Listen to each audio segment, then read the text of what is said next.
Good morning. This is your 5-minute warning. So we're going to start hopefully promptly at 10 o'clock.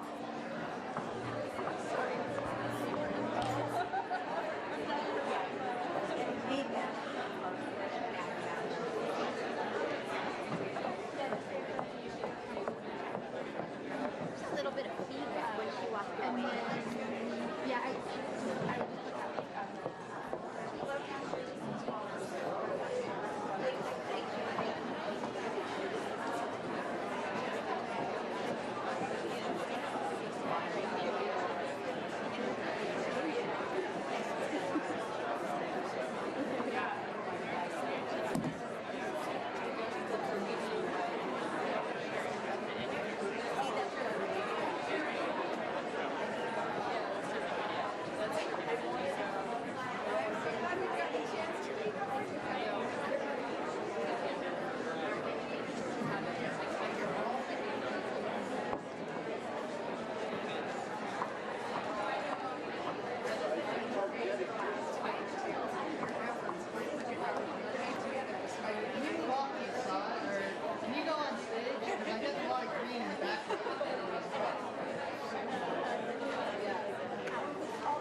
Sounds good? Okay.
This is your 1-minute warning. Last chance for bagels and/or coffee, ice water, etc.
This is your 30-second warning.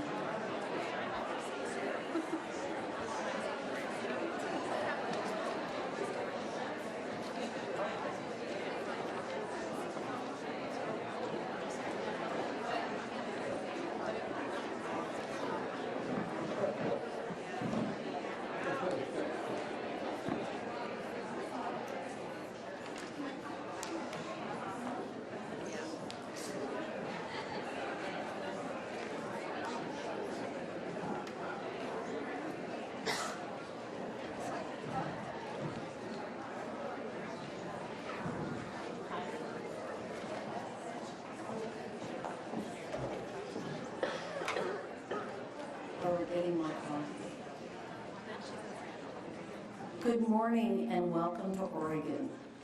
I hope you had a nice walk up from the hotel if you were at a hotel somewhere and got to walk and that the sun came out even earlier today than it did yesterday. It's kind of nerve-wracking to have beautiful weather outside and have you all looking out the window and wondering whether you'll leave at the break and never come back. And I hope that you'll come back because we've been working hard to hopefully bring you some great content and some great opportunities to build more community. When we applied for this conference, I'm Kathleen Joy from Oregon Volunteers, I'm the director, and when we first applied for this conference to be the host for the Pacific Cluster, we intentionally from the beginning said that we wanted to call this a learning community. And we did that because we think as a collective, we're pretty darn smart when it comes to national service. And I would hate to try to even add up the number of years that we would be cumulative in this room for the work that we're doing. But the whole intent, and you will not find very many people here from outside the area except our friends from the corporation who, thank God, were able to join us because something good came out of the Hill, which was a bill that would bring them back and allow them to travel with us and share some really technical information that we would have tried, but it's much better to have our friends here. We're not going to do a lot of introductions this morning. We're going to save that for a celebration at lunchtime, because we want to get right into thinking about the where we're going to go today. We'll do a couple housekeeping things. Coffee and water will be in the back. We're going to be in this room until about 1:15. You'll get a chance to get up and stretch while they're putting lunch out, and then we'll come back for our CNCS Town Hall. We're going to be on the second and third floors of this building, is where all the coursework will happen. And on both floors, if you're directionally challenged, think of women being to the left if you're facing out the door, and men being to the right. If you're not directionally challenged, women to the north, men to the south. Either way you do that, the layout is the same on both floors, and there are also water bottles outside. I don't want to spend a lot of time going over the program, but I do want you to know that the sessions are spelled out in here. Hopefully you also had a chance to get an at-a-glance schedule when you came in and picked one of those up. If you didn't, they'll still be at the registration area that gives you an overview of things. We will normally have 5 to 6 breakout sessions at a time. There are any number of people, I couldn't count if I tried. 3 times 3 is 9, times 2 is 18. We have at least 18 people who are going to be sharing best practices in best practice sessions that today will be from 3:30 to 4:30. And tonight we are having a celebration at Rogue Nation. First, it was called a reception. And we said, oh gosh, that's really boring. So then we decided that we were going to go to the wonderful little Mexican restaurant underneath our office. It's called Loco Loco Burritos. And they know how to party at Loco Loco Burritos. But then we remembered that you have to be able to go down 2 flights of stairs to get to Loco Loco Burritos. And sometimes it's hard for us, and we know that some people don't want to walk down 2 flights of stairs. And I actually have a colleague from another commission director had her Achilles heel fixed, and I know she can't go down the stairs. So we took another move, and we're taking you to the Rogue Nation, which is right across the street, Rogue Hall. Rogue Brewery is a very famous brewery in Oregon. It's one of our oldest, and they are going to host us to a very nice event. And they're the wild and crazy people. They have Voodoo Donuts beer. Their president cut up part of his beard and put it in some special beer that they had a big thing for. They're not afraid to try anything. So, but there's none of the beard there. Nobody will pour you beard, but I just want you to know they're kind of like peculiarly Portlandish. The other thing that happened back in the very beginning when we were planning this conference is that we knew we wanted to talk about the West. And we knew that everyone we knew was always saying to someone from some other part of the country than the West, well, we're from the West, we're different. But then we never go any further, you know? Well, we're different, but we don't talk about that. And I, for one, don't think I spent enough time thinking about what it really means to be from the West. Even though my mother was working on a dude ranch when she met my father when he was a smoke jumper, and the Okanagan, which you can't hardly get more Western than that, I don't think. So Wendy Willis, my very good friend who's a member of our state committee on civic engagement, said, well, sure, I would love to help with that. And Wendy is the executive director of the Policy Consensus Initiative, which is part of the National Policy Consensus Center, which is hosted here at Portland State. And she was telling me about going around and visiting a lot of legislatures that are from fairly rural states, and some of the things that she was hearing as she was doing some work with them was like, well, that's exactly the way we feel. So she said, well, let us do this. Wendy is a very bright woman. She's a lawyer. She's a cowgirl. She's a poet. I don't think you put the name of your book in your bio, Wendy, but you should talk to Wendy. Look her up in the back of the book. All the presenters are in the back of the program, so take a look at her. The first time I remember meeting Wendy, she was the director of the City Club, and she came to our first civic engagement conference. And our CEO at the time of the corporation was here. And I don't even know what he said, but all of a sudden Wendy Willis was up out of her chair, and it was like she didn't want him to, she wanted more discourse out of him. And she was so tall, and she was so beautiful, and it was like, oh my God, I want to know this woman. So I got really lucky.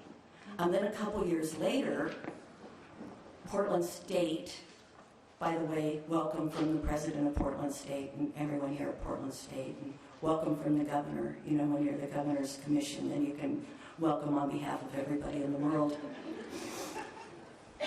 There was a wonderful offering for a lecture that was going to be by this man who I'd never heard of. And Dr. Kitzhaber, who's our governor again, this was in between terms of being our governor, talking about land in the West. And the man's name was Dan Kemmis. So I came down and I was just like, it was mesmerizing because Dan has a bazillion years of experience and ideas and is very bright. He's been the mayor of Missoula, he's been the speaker of the Montana House. He has a book that he wrote 20 years ago that I wanted to buy a copy of for everyone today because I still believe it is the seminal book on community building. And you can go to Powell's where you're in town or to any independent or used bookstore in your home and still get online Community and the Politics of Place. And since I think that's a lot about what we are, I'm thrilled that he's here. I met him again a couple of years ago when he was part of a Montana team and I was part of an Oregon team working on ideas to build more connection and communication and collaboration and speak across differences on issues in our states. And I was equally enchanted with him then. So I'm not going to talk any longer because I'm so thrilled that we have Dan and Wendy with us today, and I ask you to join me in welcoming them to the Pacific Cluster Learning Community.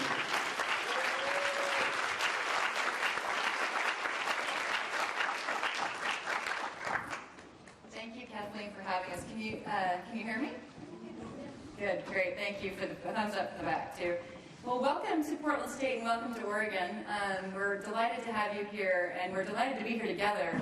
Dan and I are what we would call Western chauvinists, and so we're glad to be able to, fly the flag in this room safely with all of you here today. Dan and I met probably about 10 years ago now, I would say, because I stalked him until he became my friend. And I cannot agree with Kathleen more about the community and the politics of place as being a blueprint for thinking about the work that all of you do and the work that we do in communities around the country. So after reading that book, I just insisted that he talk to me, and we're delighted to be here together. So we'll just launch right in today. We're not purporting to be experts on the West, but we would like to have this be a conversation with you. But before we start, I'd like to do an Oregon version here of a benediction. So this is a poem called An Oregon Message, which I can't see unless I move closer to the computer. Are any of you familiar with the poet William Stafford? Anyone familiar with him? Yeah. Bill Stafford, of course, was a great Oregonian, was not born in Oregon, but we claim him as our own. He was Poet Laureate of Oregon. He was the first Poet Laureate of Oregon and remained that until his death, but he also was the Poet Laureate of the United States. And so spent some time in Washington, D.C. representing Oregon there. And this is a poem that I think says quite a lot both about Oregon and about the West in general. So I'm going to read it to you because the print's so small. When we first moved here, pulled the trees in around us, curled our backs to the wind, no one had ever hit the moon. No one. Now our trees are safer than the stars, and only other people's neglect is our precious and dividing shell, pierced by meteors, radar, and the telephone. From our snug place, we shout religiously for attention in order to hide. Only silence or evasion will bring dangerous notice. The hovering hawk of the state, or the sudden quiet stare and fatal estimate of an alerted neighbor. This message we smuggle out in its plain cover to be opened quietly. Friends everywhere, we are alive. Those moon rockets have missed millions of secret places. Best wishes, burn this. So that's that's one version of the West, right? Leave us alone. Don't look for us. So Daniel, I know he'd like to welcome you as well. So thank you, Wendy, and I'm delighted to be here, and especially delighted to have the chance to do this session with Wendy. I want to underscore one thing that Wendy said, and that is that neither of us are pretending to be here as experts in your field, or in my case at least, in any other field. But my sense of things is that with an opening session like this, that its purpose is not so much to give you detailed information about how to do your work, but to open up some vistas and look at things from perhaps somewhat different angle than you ordinarily would. And our hope, or at least mine, is that by the end of this session that we will have stimulated some thought and some inquiry on your part that will enrich the rest of your experience here, when you really will have a chance to hear from and engage with some experts in your field. But as Wendy said, what we would like to do is to focus a little attention here on the region that we all are either from or work in. And in your case, that region is the very large West, the Rocky Mountain West, the Pacific Northwest, the California West, and the Pacific Islands and Alaska. That's the big West. Within that are somewhat smaller subregions. I, for example, am from western Montana, where we think of ourselves as being from the Rocky Mountain West. I live in the Rockies, and we therefore feel a particular affinity for people up and down the spine of the continent. But being from western Montana, I'm also part of the Pacific Northwest. Our waters flow this way, and so there's that sort of cross-cutting regional connection.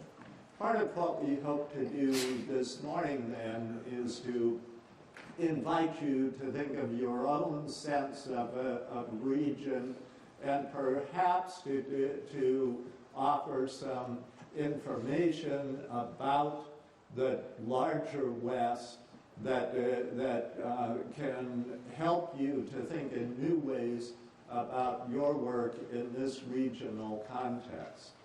Besides being then, as Wendy said, a kind of Western chauvinist, I think the two other ways that I would describe myself that may come out in what we talk about here is, first of all, that I'm quite passionate about the idea of community. I come from a community that I'm very proud of. For several years as mayor of Missoula, I was professionally bound to be proud of it, but I found that has lasted beyond the mayor's term. I think community is one of the most important human experiences, and the more challenges we face in this century, the more important a sense of community, a lived, active sense of community, will be in helping people to meet those challenges. And that really feeds into my third passion, and that is a passion for democracy. I am a great believer in the capacity of people to do good work, to meet big challenges, to fulfill great opportunities when we work well together. And from my perspective, that's a very important part of the work that you do, is to instill and deepen that sense of democratic citizenship in the various clienteles that you work with. So what we're going going to do is to talk about the West in part from a small d democratic perspective, in part from a perspective of community. But Wendy's going to get us started by taking us back a few decades. I am. Thank you, Daniel. One thing I wanted to mention to you as well is my notion of democracy has evolved over the years. I was a politics major and then went to law school and really was fascinated by government institutions, really. And I've now begun to be much more interested in how we live together and how we make decisions together. And I think that it gives me a more expansive opportunity to think about what democracy is, and to include in the work not just institutions, but also informal democratic organizations and volunteers and many of the things that people in this room do together. So I think it's my thinking is really evolving on it, and I think we'll continue to do so. So I actually really look forward to hearing from all of you through the course of the day about your thinking on that. Before we start, though, I would like to ask very quickly. I just want to run through the jurisdictions I know that I think are here, and if you could raise your hand if you're there, just so we can know who's in the room. Alaska? Welcome. Thank you. Washington State? Great, thank you. Montana? I thought Montana was over here. I was seeing a lot of head nodding. Wyoming? Woo! Yay, welcome. Utah? Great. Wow, Utah's well represented. Nevada? Welcome. California? Dude. Right, yeah. Hawaii? Hi, thanks for coming. Oregon? Great. And please, anything I say about Oregon, don't judge me harshly if you think I'm wrong. And we also know that we may have listeners from Guam, Northern Marianas, and American Samoa as well. Oh, is there a hand back there? Is there anywhere else that we haven't mentioned? Idaho. Anybody else from Idaho? Great, thank you. Well, welcome.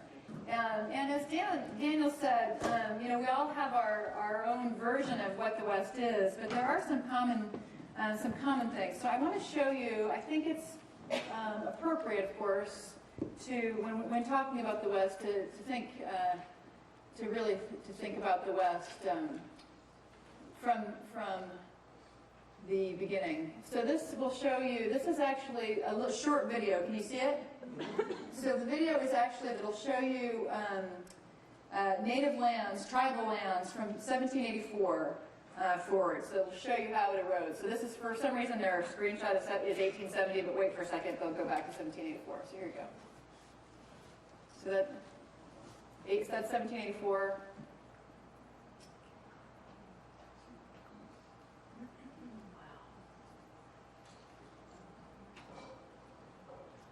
So that's tribal lands nationally, but obviously you see the impact the most in the West because tribal lands, even by 1784, on the East Coast were eroded. And so that is what's happened really relatively quickly. Here.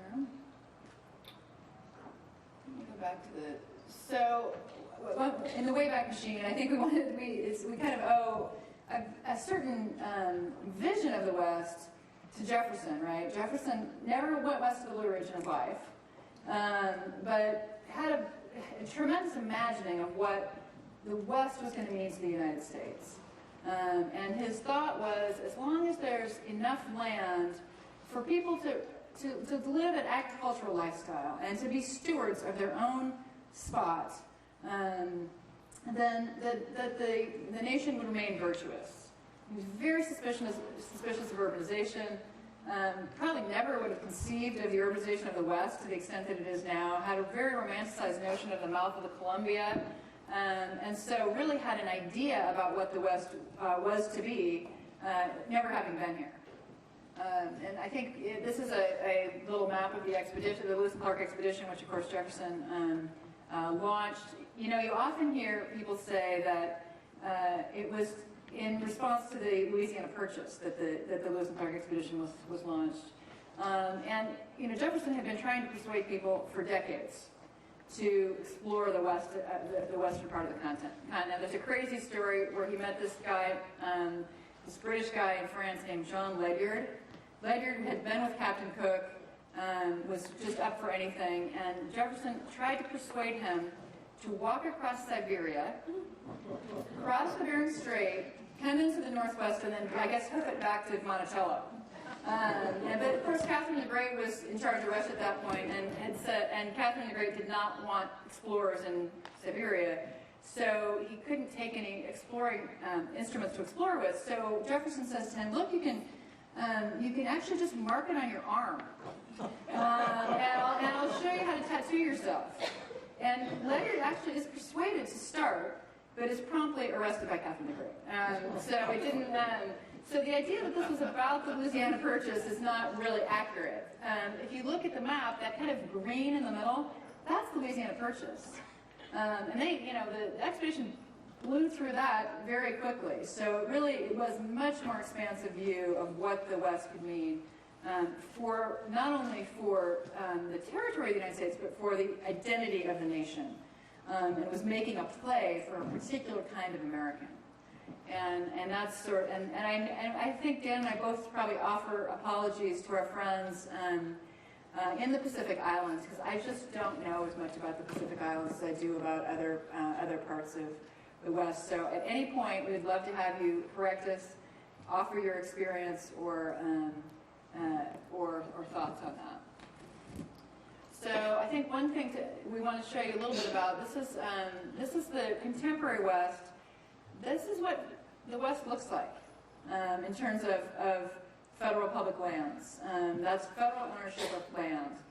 And I think one of the things that's interesting is in the great debate about whether the federal government or the states were going to be more powerful, the West was an idea and was a concept of the federal government, as much as Jefferson would have argued against that. And because it was a concept of the nation, rather than states coming together as the East did, you see it even today, that this is all in federal ownership. Go ahead, Dan. So I think this map is a particularly good reminder of one of the things that so clearly sets the West apart. Any of us who spend time in the West are used to dealing with public lands issues. Most of our newspapers, particularly in rural communities, will have at least one, often more than one, public land story every day. It's just part of what we deal with here. That's not true in the rest of the country, and the map tells us why, because the public lands are just much, much less of a presence there. In a sense, this is, if you can go back, I just want to, in a sense, this is a matter of historical accident, in that it was when the West had only been slightly, and in some cases hardly at all, settled by Europeans, that the conservation movement began to gather force, and so it was the only part of the country where it was possible to set aside really substantial tracts of land and hold it in the public domain. And so that's part of the story here. I do want to point out, you'll see that little kind of squiggly line there across Nevada, out across Utah, and Wyoming, that is lighter than most of what it goes through. Anybody have a thought about what that's all about? It's what? Well, it's not the interstate, although that was a good guess. It's the railroad, right. It's the Transcontinental Railroad. I think that's the Union Pacific, if I'm not mistaken, for which, in order to get the railroad built, every other section of land was given to the railroad, so it appears as private land, and the most of the rest of the land remained in public ownership. That is, it has created challenges of its own, but it reminds us too of the role of the railroads in the West. And here is just a graphic reminder, again in a different way, of the role of public lands. What this map maker has done is to take each state that has public lands and then draw a smaller version of that state in red to represent how much of the state is occupied by public lands. Well, here again, we can see the West is the home of public lands. Thanks, Dan. And I think you can see, well, you'll notice, Oregon, Nevada, Alaska, all over 50%, and over 50% ownership in public lands. So let's, Dan, you want to talk a little bit more about also about some of the democratic reforms that have a home in the West? Right, and at this point, I think we really are hoping to engage you and hoping that you'll help us understand the West better from your perspective. As I said in my opening comments, part of what I bring to this work and this session is a great love of democratic processes and a deep belief in people's capacity to govern ourselves. The truth is, as I think most of us know, that many of our democratic institutions are not working very well at all. We just had a classic reminder of that with the government shutdown. But in fact, most observers would say that we're going through a period of deep dysfunction with many of our democratic institutions. My own belief is that we're not going to work our way out of that on any other path than the path of very active, very committed citizenship. I think it's democratic citizens that are going to have to take control of the situation and somehow figure out how to put in place the reforms and revitalizations of democratic institutions that are called for. I think sometimes we can get discouraged about that because many of the reforms are big and hard. If we think about amending the Constitution, for example, to try to get control over campaign finance again, amending the Constitution is a huge challenge. You have to get 2/3 votes in both houses of Congress and 3/4 of the state legislatures. Well, we might say, you can't do that.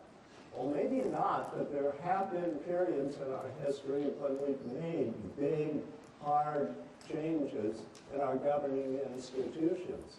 And what we wanted to underline here is what a kind of remarkable role the West played, particularly during the progressive movement of about a century ago. So one of the results of the progressive movement was to put in place instruments of direct democracy, where if people were not satisfied with what their legislatures were doing, that they could pass laws themselves by initiative and referendum. Well, here's a map of where initiatives exist as a legislative option in the United States. And what it shows is very clearly the West leading the way in that wave of democratic reform. Now, there are pros and cons to the whole initiative business, but I think there's no arguing with the fact that it was initially a strong statement of democratic determination, and strongest by far in the West. Well, to add to that, not only was it did it take a stronghold in the West originally, but the vast majority of especially initiatives, but referendums as well, are Oregon, Washington, California, and Colorado. So they're just used so much more in the far West than they are even in some of the states that have it, like Ohio technically has a referendum and initiative system, but they rarely use it. And I don't know. I'm sure the state of Washington right now is really watching this GMO initiative that they have on the ballot. Mostly, I mean, it's interesting if you're on one side or the other about genetically modified food, right? But it's being used by both sides of the argument as a way to test the policy. And so that's been a heavy tradition in these initiative states. So just going back briefly to some of the other big changes that were brought about during the Progressive era, many of you will remember that the original Constitution of the United States had U.S. senators elected by state legislatures, not directly by the people. And that was the case until the 17th Amendment, which was adopted in the early 20th century. The point of this slide is just to show how heavily represented the Western states were in the early adoption of direct election. One state that actually from the West that did not ratify was Utah. I rejected it. Right. Yep. And then an even bigger reform, of course, was finally getting around to giving women the right to vote. Well, with both of those reforms, you can imagine, if you don't know from your reading, the amount of opposition that there was. In the case of women's suffrage, there not only was not opposition from the West, but the West led the way in terms of providing women's suffrage. In this map, the states in gray, Montana, Wyoming, Washington, and Utah, actually granted women's suffrage before they became states.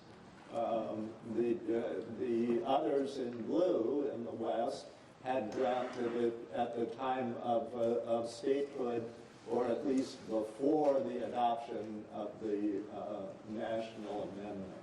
So here again is a picture of the West leading the way in terms of this democratic reform. One thing I want to go back to is we didn't really look at the Stegner quote that was the inspiration for the title of this. Wallace Stegner, probably know him as everyone knows Stegner? Yeah. Raise your hand, yeah, we love him.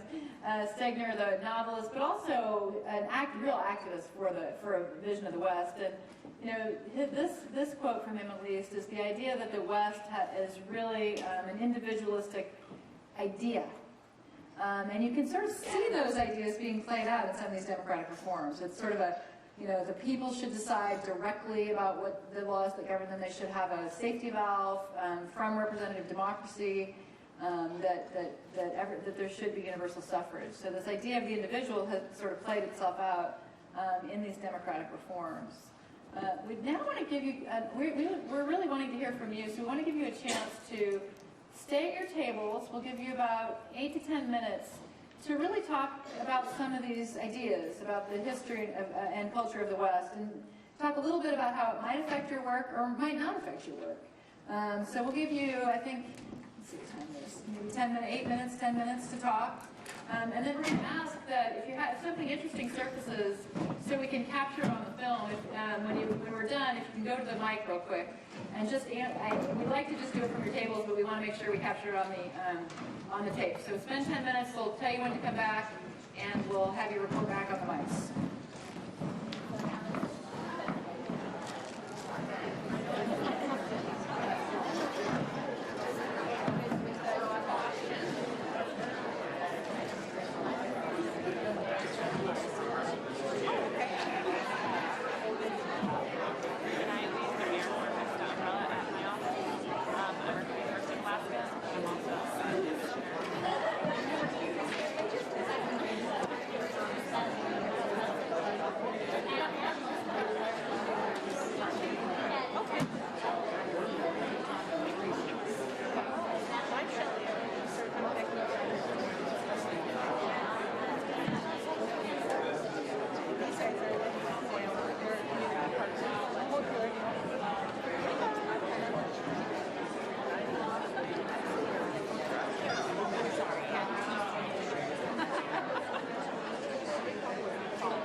century.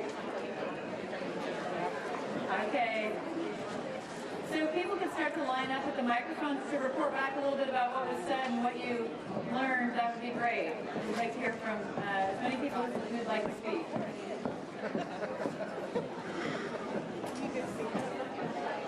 We'd love to hear from you. We don't want to have to start calling on people individually. So if you could report a little bit about what was said, that would be great. Yes, thank you.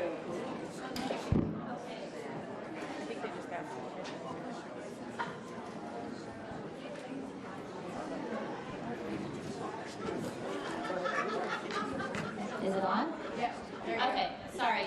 Okay, two things that we came across. The first one is that the map that showed public lands. It also probably indicates that environmental stewardship is a big deal in the West, and yet it's not a real high priority it's not one of the top tiers at the federal level. So so because it's not, it directly impacts Western states that have environmental programs as far as funding goes.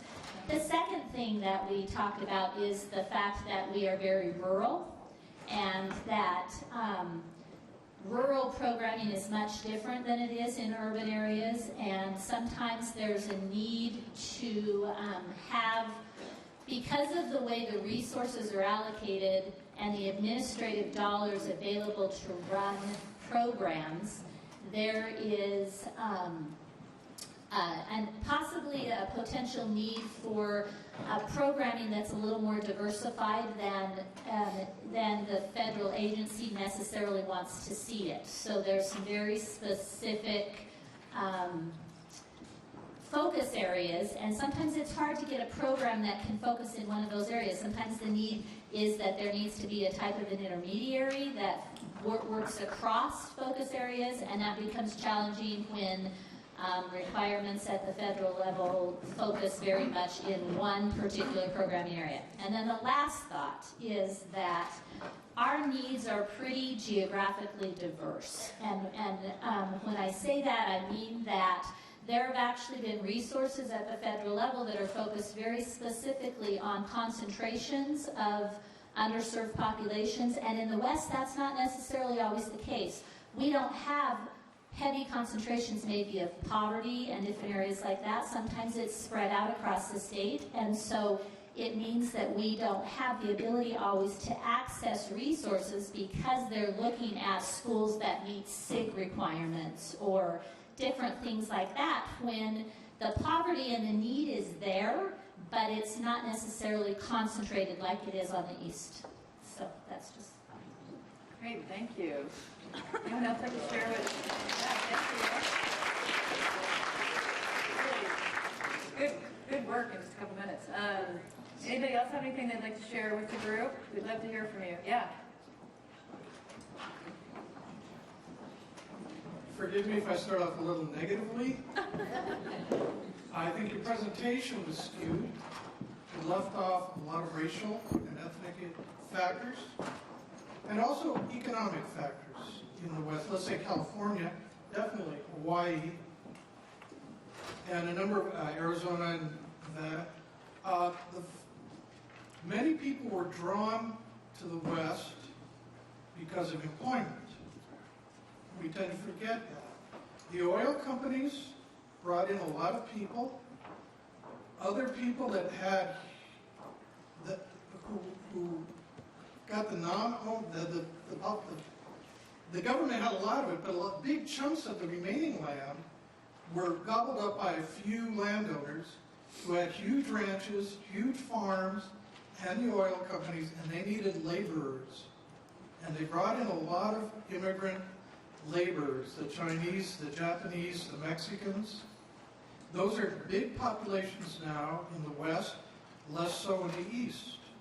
And then World War II brought in a huge number of military, so we have a lot of retired military people that influence our volunteer programs and our pool of volunteers. We have many, especially in Southern California, many Hispanics. Some of them still don't speak English. So they are either they're reluctant to volunteer, or they feel not included, or a number of our programs really should be reaching out to the Hispanic community in our areas. And finally, a lot of the workers in Southern California were brought in because of aerospace. So a lot of them are Midwesterners who were educated in Big Ten schools as engineers and came in. Now these guys who came in the 70s to work for NASA and other programs are now retired. So that's a big pool of our volunteers is retired engineers and people like that, worked in government and aerospace. So those are things that I think more fully complete what you started. Great, thank you. Thank you. Yes. Just, can you hear me? Yes. Okay. My name is Sonia Vick. I'm Athabascan from Alaska, who's in the interior. And just briefly, I wanted to comment on the map showing the indigenous populations being slowly disappearing, I guess, would be the word. And for someone on this end, an indigenous person, it makes, I think the population feels very oppressed. And the reason I think it's important to note that is because the indigenous population has a lot of health issues and, diabetes, chronic illnesses, and things like that. And I think that's where it comes from, is the oppression, which is very, the energy is very, very heavy around that. So I just wanted to make that point. Thank you. Thank you.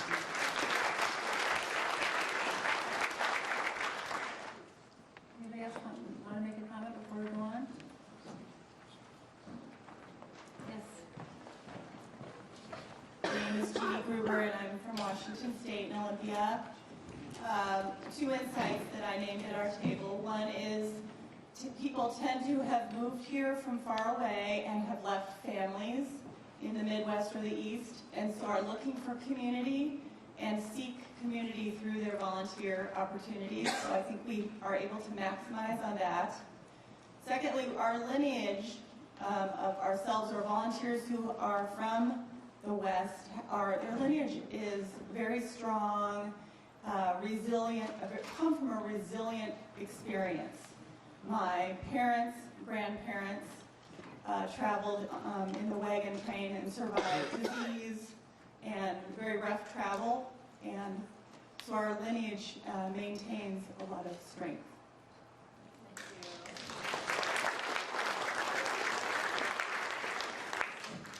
When I saw that quote from Wallace Stegner, and the conversation at our table was a lot about kind of different kinds of individual opportunity. I was also reminded of the other quote that gets quoted often that from Stegner, that the West will grow up when it realizes that it's not individualism, but cooperation that is going to see it through the next round of challenges. And I think we're always balancing that desire to think of ourselves as kind of rugged individuals and stereotype of the fact that that might not be the best tool to move forward with. There was a study done, it reminded me of a study done by Robert Putnam of community based on neighborhoods associations here in Portland, where he really kind of found that there were two different camps. People who thought that community was good and people who could really take it or leave it, and it wasn't that big a deal, and they didn't see it as contributing significantly to their lives. And that it was a pretty sharp divide. So I think when we do the kind of work that we're doing, I think it boils down to two questions. One of them is, how do you mobilize that sense of community so that it works? So that, if you go back to the level of who has initiative and referendum, how do we make that work better as a tool? And then the other part of it is, how do we engage, or can we engage that other section of the community that doesn't necessarily want to be part of the community? Thank you. I promised I did not bribe this gentleman to move us forward onto the next part of the presentation. nor did I pay him to quote the Stegner that you may see that quote again at some point today. So thank you for that. Does anyone else want to share anything before we go forward? So one thing we wanted to do is relatively, do we have someone back there? No? Oh, yes, sorry. Hi, I'm the moderator for our virtual participants. We have a question from one of our virtual participants. It's Jane from Forest Grove, Oregon, and she manages a variety of AmeriCorps Youth Corps programs. And her question was that you guys use the term progressive quite a bit, but a lot of people don't respond positively to that word. So how do we talk about political reforms in a way that gets through to people that may not respond positively to the word progressive, is her question. That's a great question. Do you want to answer that? I mean, there's a historical answer to that question. Do you want to answer that?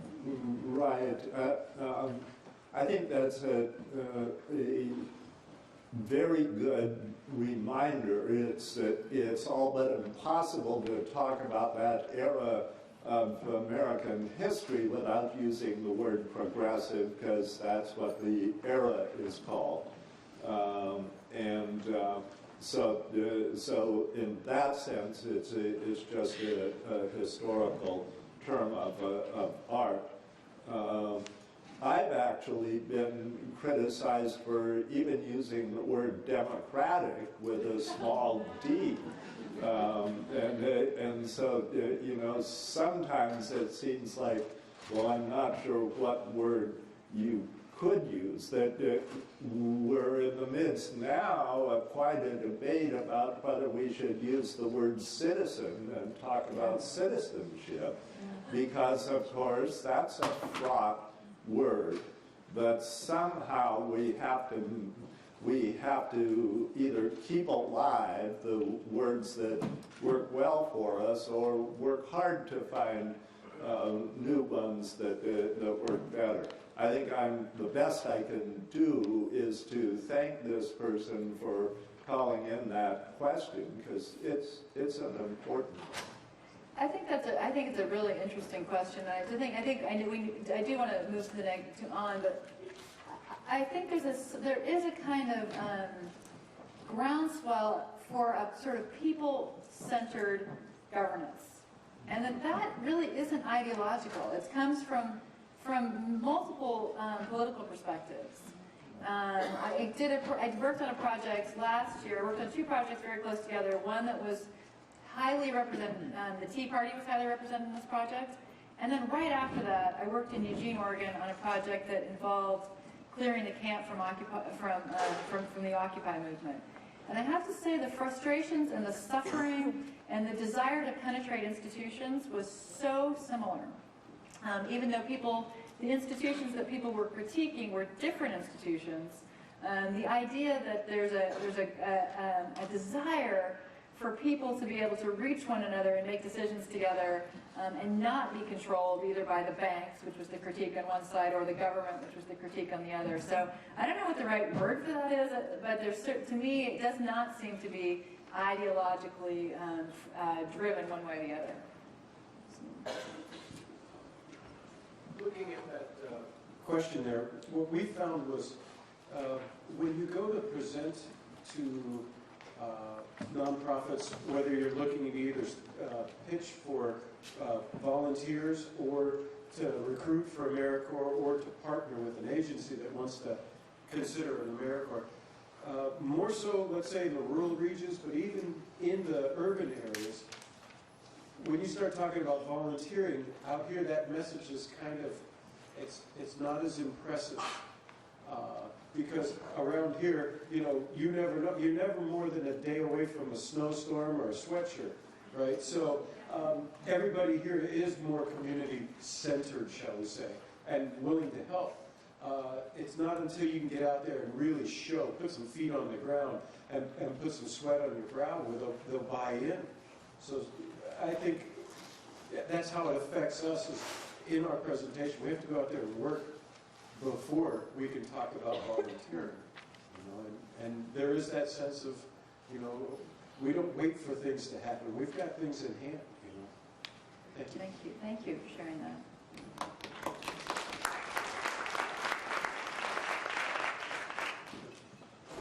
So we know that you have so many experiences in your own communities of successful community building and people coming together to solve problems. We just wanted to quickly present some that we're familiar with just through our work. Also, both as a way to think through what are the trends that are emerging, and to also ask to sort of inspire people to go, oh yeah, there is potential for this in our own community. And one of them I wanted to talk about a little bit is to very quickly talk about how things around federal forest lands have moved in Oregon, because they've changed very radically in my lifetime. This is Lane County. That's the county I grew up in. I grew up east of Springfield in unincorporated Lane County. The major employer in my county was Weyerhaeuser, and a few other family-owned mills.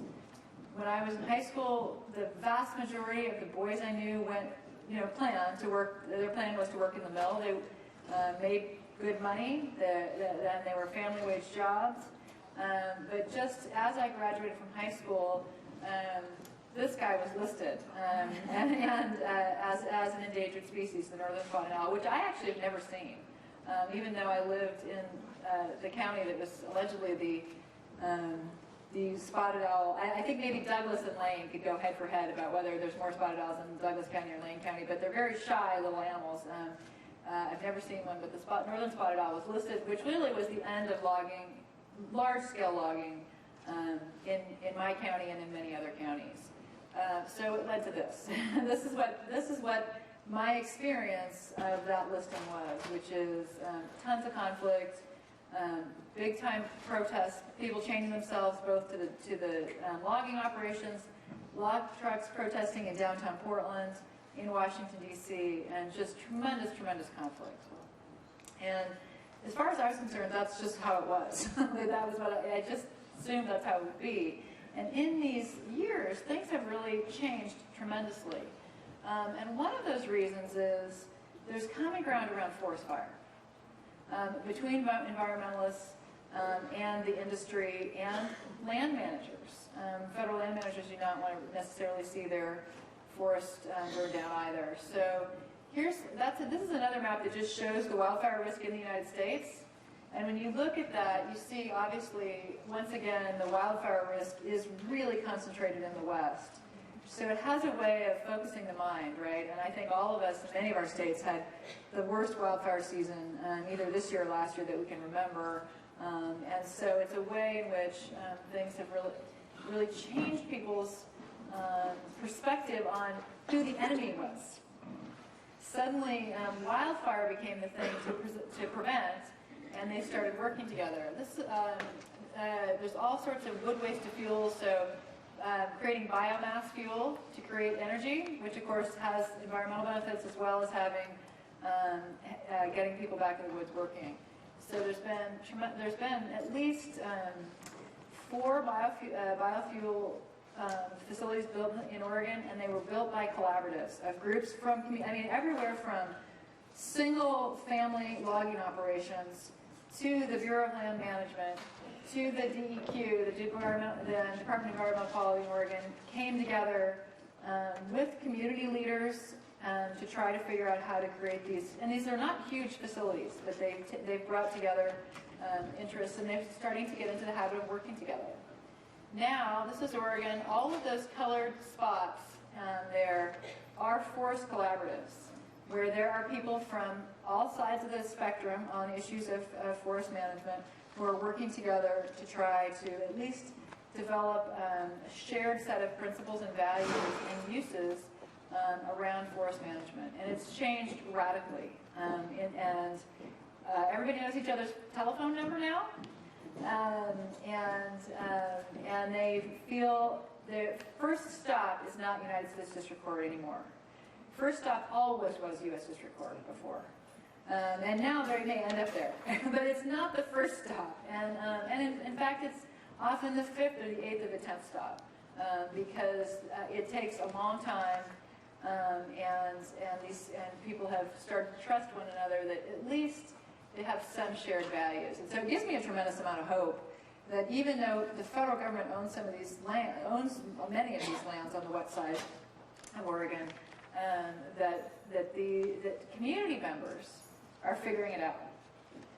community members are getting together, talking about their values, figuring it out, and then working with the agencies to implement things. I don't know, Dan, if you have anything you'd like to say about these collaboratives, but... No, I think our chief point here, or the overall point, is that things do change.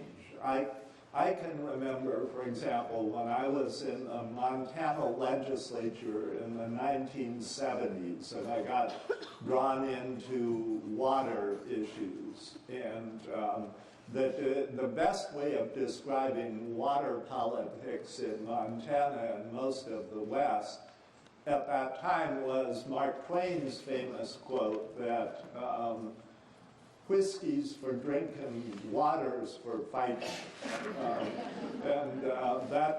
That's what people did over water.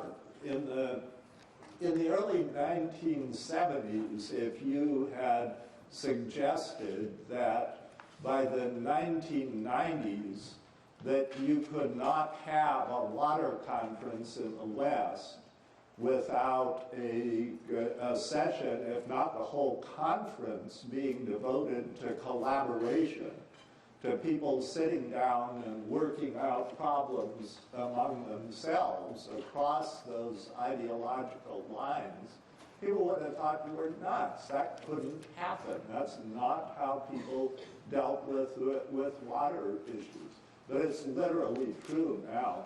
I would defy anyone to find a major water conference anywhere in the West that doesn't have collaboration right at the heart of it. I think that's right. And not just collaboration between huge institutions either. Right. People sort of bringing what they have to the table. So I think we have about, we want to make sure there's time for questions and additional comments because we really enjoyed hearing from you. So let me just flip through some additional things that are happening, citizen-centered decision-making that's happening at kind of a large scale in some of the western states. California Forward, who I'm sure that the California folks know about, there was a New York Times article suggesting that California is leading the way on improved decision-making, in part perhaps because of some of these structural reforms. I was schooled very strongly, though, by a friend of mine who is a former LA Times reporter that it was all smoke and mirrors. It was crap and it was not leading to anything. So I'd be very interested to hear, this is a Facebook debate, I'd be very interested to hear from California about whether some of these structural decisions, top two primaries, some of the other sort of citizen-driven reforms are actually making a difference in governance in California, because certainly how goes California, the rest of us are deeply affected by that. TBD Colorado, which was a large statewide, I'm sure the folks in Colorado can tell us more about it, large statewide conversation to inform the new Governor Hickenlooper's agenda. Literally thousands of conversations and comments giving input into the agenda for Colorado. Oregon's Kitchen Table, which is a statewide platform that my center's involved in, that any Oregonian can participate in, to give feedback to decision makers who are asking questions about upcoming issues. For example, the governor's executive budget, he's soliciting feedback through Oregon's Kitchen Table. A large statewide values and beliefs survey that'll be a benchmark for the next decade was conducted through this, with the idea that thousands of people can participate with some of these new online tools, in addition to the traditional face-to-face meetings. So, Dan, do you want to talk any more about some of the citizen-driven decision-making that's happening out there? No, I really want to hear from people. Yeah. So we'd love to hear your thoughts, things that you know about that you think are promising, or to sort of expand community-based decision-making, concerns that you might have, barriers, because I think if you can set the stage for each other here, you'll have the next couple of days to really talk about it. You want to do the next question? Yeah.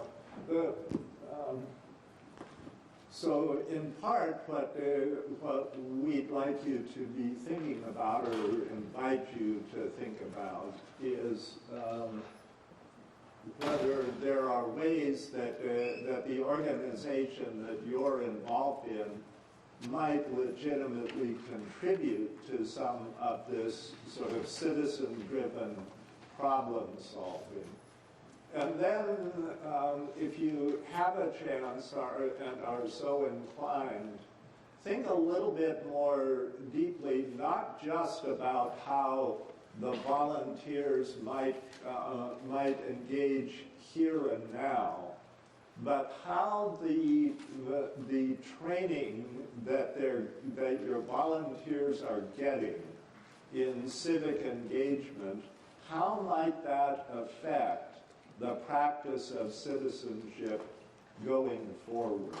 So that's obviously a broader question, but it's one that we'd like to hear your thoughts about. Should we, since we're short on time, just go straight to the mics? You want to do that? We'll give you a choice.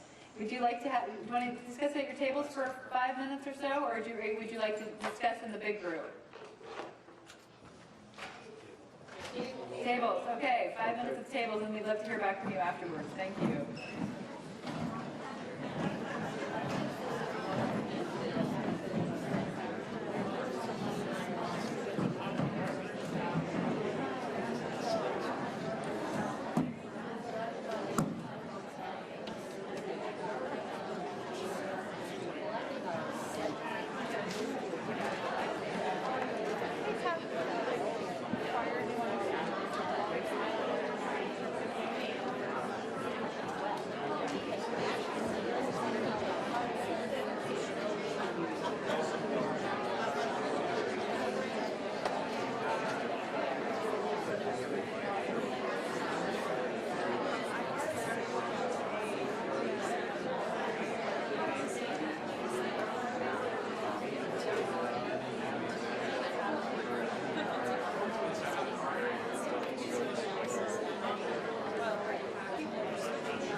We'd love to hear more about what you're thinking and talking about.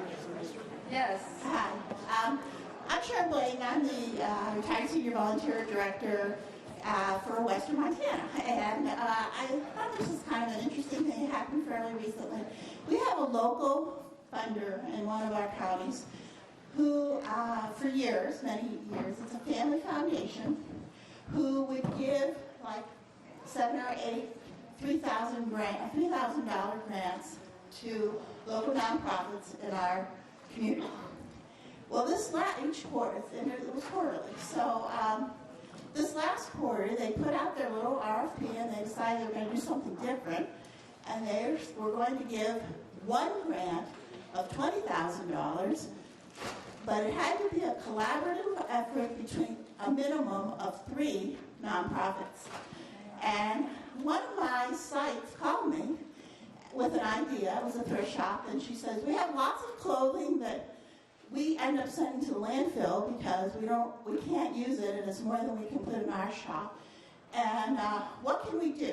So we got we had 3 nonprofit thrift shops. We got them together with our local recycle group, and we talked about how could we do this, and we found that there is a place out of Seattle that will send a truck to your local and pick up all this stuff if it's bailed, and they do something, and they even pay you a little something for it. So not only will it save the thrift shops money because they don't have to pay the trash company anymore, they'll actually get a little something back, which will help with the sustainability. The really cool thing is that before we heard that we got the grant, and we did. We did get the grant. We're in the process now of getting the set because it's just really recent. But before we ever got the grant, one of the partners called me and said, if we don't get this grant, can we get together and figure out how we can do this without the money? And I thought, wow, this is really where we want to go. And so I had that question.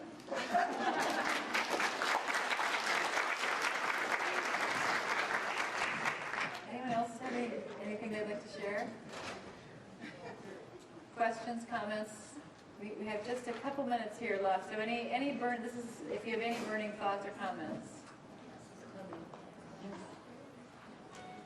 Yeah, we were discussing the volunteer experience question, and one of the challenges that we were talking about facing both AmeriCorps members and their terms, and then seniors as well, is how to make the transition beyond that service year when you're facing a bleak job market and so forth.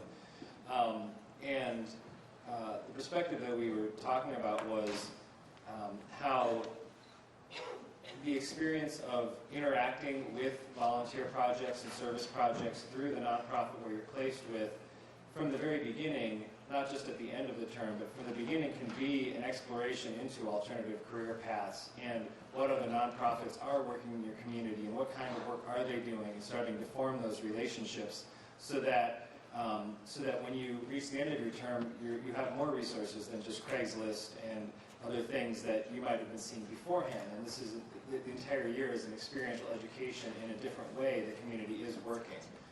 And so that was just what we were talking about.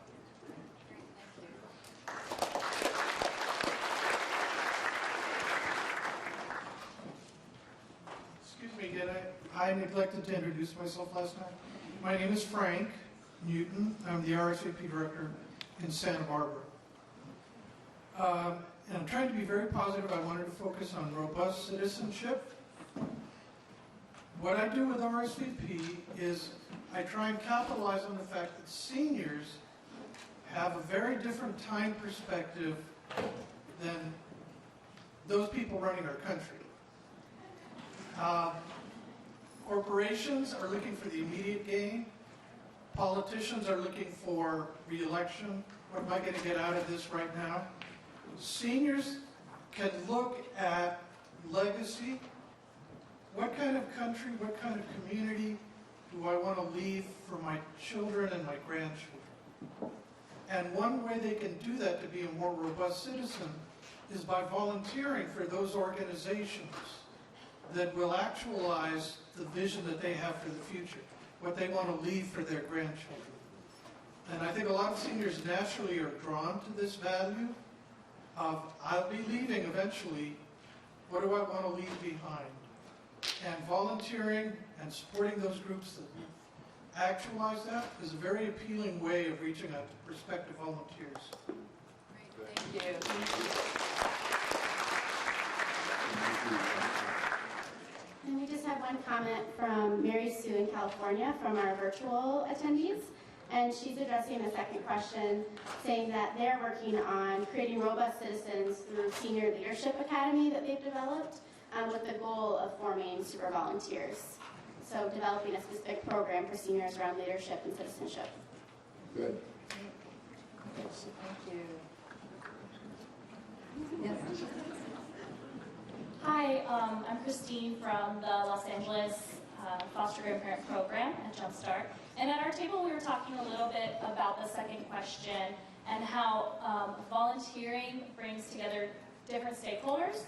With my foster grandparent program, a lot of my volunteers are really experiencing a lot of isolation, staying at home watching TV all day now that they've retired and kind of decide, except for maybe they're going to church on the weekends, getting stuck at home. And when they come to volunteer, they end up developing a new type of community and being exposed to people that maybe they wouldn't otherwise be in community with. And when I think about a robust citizenship, or since I have a hard time with that word citizen, I'll call it humanship, I think it's about bringing together people who wouldn't usually come together, and then having a platform for them to connect and see each other as human beings. And once you know someone, it's a little bit easier to talk through the things that you completely disagree about. So a lot of our volunteer experiences can bring together stakeholders that wouldn't usually sit at the same table together, whether it's amongst the volunteers themselves or maybe the volunteers and the people that they serve. Those two can now have this platform to talk together.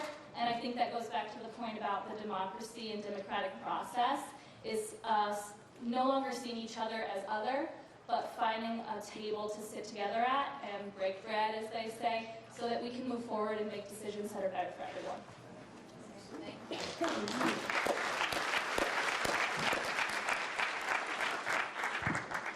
I think that brings us to the end of our time. Thank you so much.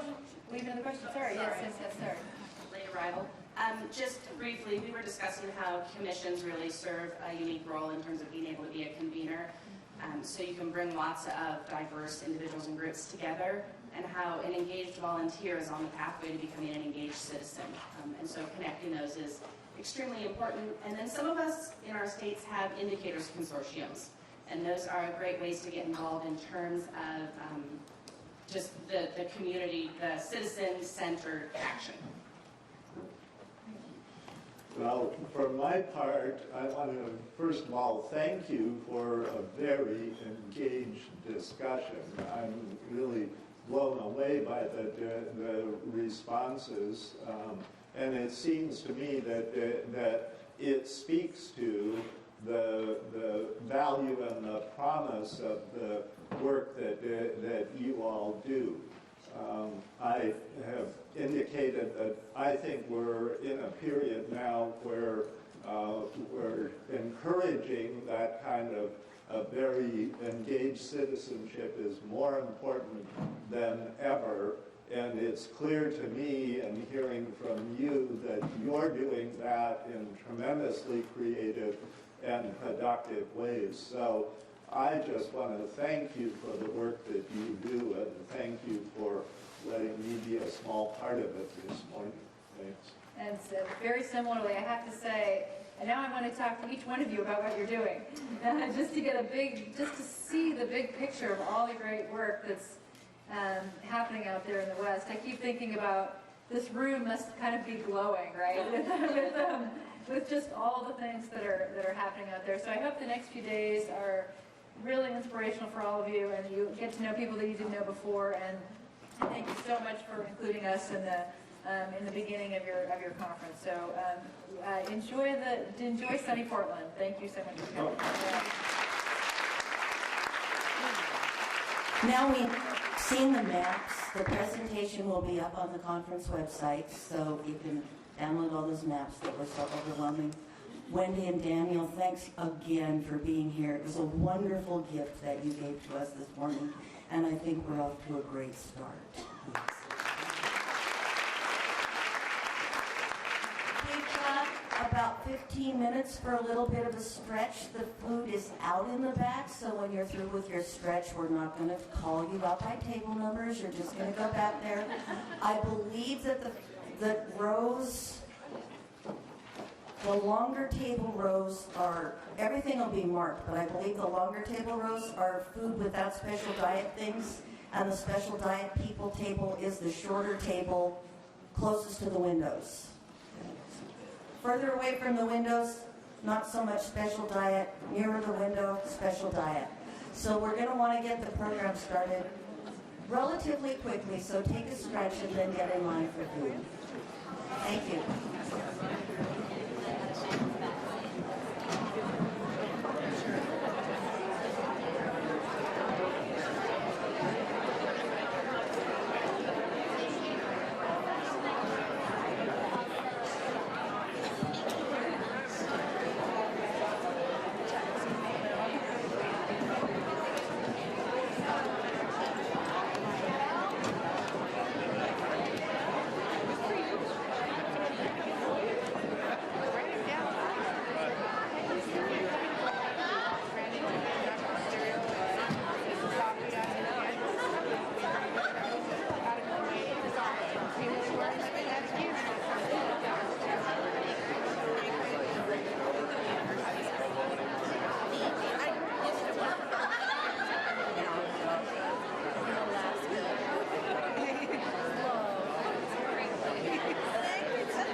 ready to serve us in about 5 to 10 minutes, 5 to 7 minutes. Remember I said lunch will be ready at 11:45? We're not quite there yet, so give them some space, please, and we'll eat as soon as we can.